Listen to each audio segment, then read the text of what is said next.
So in this video, we are going to configure Lombok with Eclipse IDE. So first you need to do a Google search with the keyword Lombok download and Google will show you some result. So you can see the first result which is pointing to the projectlombok.org/download. So you need to click on this one. Now click on this download 1.18.22. This is the latest Lombok version while recording the video. So after clicking that, it will ask you to store this Lombok jar in your local machine. So I will store it near my Eclipse and I will remove this one and I will hit save. So the Lombok jar is downloaded.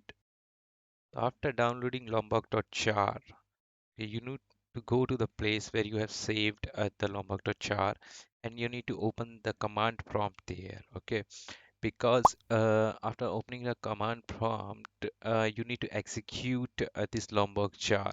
And to execute the Lombok jar, you will need this command java-jar lombok.jar and hit enter.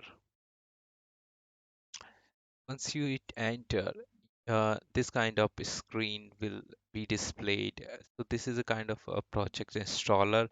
First, it will scan your machine for the location of the Eclipse IDE or any other IDEs. If it fails to show you your IDE location, then you can click here the specify location option, and you can point to the place where you have installed your IDE. So for me, I have installed in D10.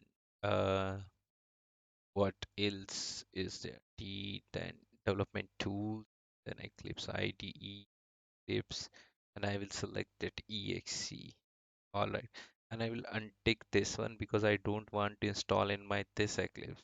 Okay, I will do the install update and it will give me the message that Lombok has been installed in my machine successfully.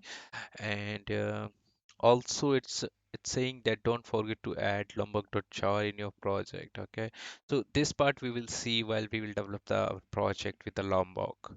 So that is it for the installation part with the IDE of Lombok.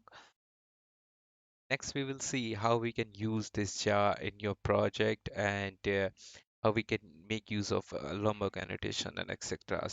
That's all for this video. Thank you.